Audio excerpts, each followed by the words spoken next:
Hi, John Mortensen, owner and operator of PetDoorStore.com, and today I'm going to show you this ideal rough weather pet door. So if you call up and you're looking for a good pet door on a tight budget, this is a very good place to start looking. This door is quite similar to the Hale pet door, and I'll point out the differences here in a second, but the price is just a lot lower. So let's look at the similarities and the differences. Hale pet doors, if you get the more weather-tight version with double flaps, kind of look like this. They've got a flap on the inside and a flap on the outside. The flaps are clear vinyl, just like this Ruff Weathers, and they have a kind of a fuzzy weather stripping down the sides that seals the flaps to the frame. The main differences are the Hale has magnets on the sides and the bottom, and they have an aluminum frame where this has a plastic frame. The Hale frames can be 4 different colors, and you can actually switch them up. You can go inside one color, outside another color. This one's just white plastic all the time. But as far as the actual function of the dog door goes, it's pretty similar, quite similar actually. This one does come with a locking cover. Locking cover is not the strongest one out there, but it does have a spring-loaded pin on it so that if you have one of those Houdini dogs that sticks his nose through and lifts it up on the other side, you won't be able to do that with this one. Locking cover also is unique in that it goes into either side of the frame. Not too often that you want your locking cover on the outside of the house, but I actually lived in pretty close to the beach. We used to take our dogs to the beach all the time. We'd come home with these sandy, smelly dogs, and we didn't want them to go in the house. So we had a panel pet door for a sliding glass door. We actually flipped it around so that we could put the locking cover in on the outside just to keep them from running in the house and making a huge mess. So it does happen, and if that's you, then you're covered. It also fits a thinner surface on a lot of doors. This will go down to 3/4 of an inch thick, and it'll go out to a normal door thickness of 1 3/4 inches. There is a wall kit available for this. I'm going to make a separate video on that. I believe it does walls up to 7 1/4 inches thick, so that's available too. Now, because these frames are really thick, I mean, a lot of doors only have a 1/2 inch or 3/4 of an inch thickness on the frames where they meet the door. This one's actually about 2.5 inches.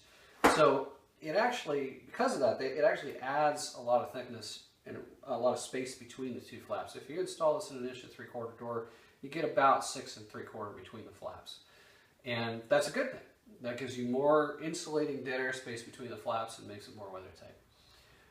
When you put it in a wall, it can be a little bit tricky, especially if you've got a cat or a smaller dog, because with the flaps being so far apart, I mean, if you put it in a 7-inch deep wall, you get like 12 and 12 and some between the two flaps, 12 and 3/4. So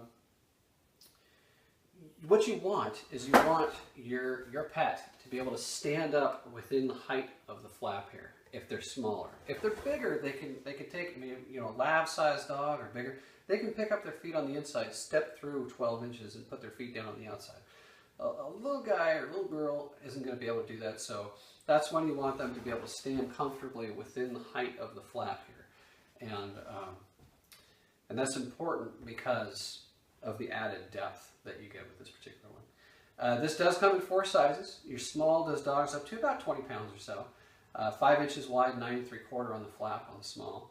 The medium is 7 1/4 wide by 13. It'll do dogs to 40, 45, somewhere in there.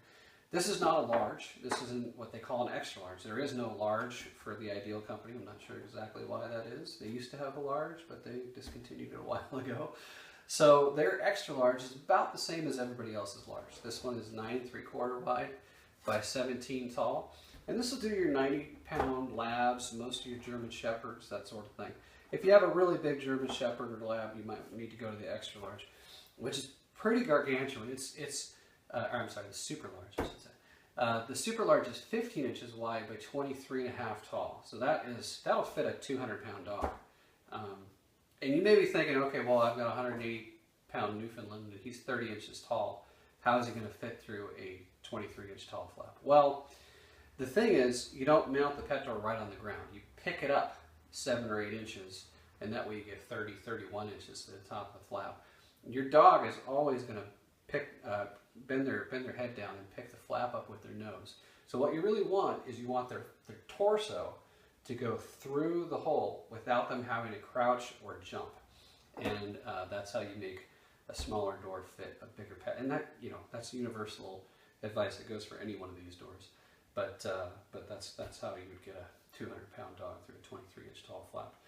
So there you go. This is the ideal pet door. Again, it's a very good bargain for the money.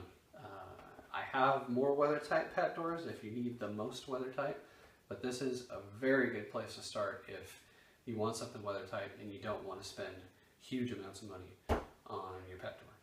All right, well, thank you for watching.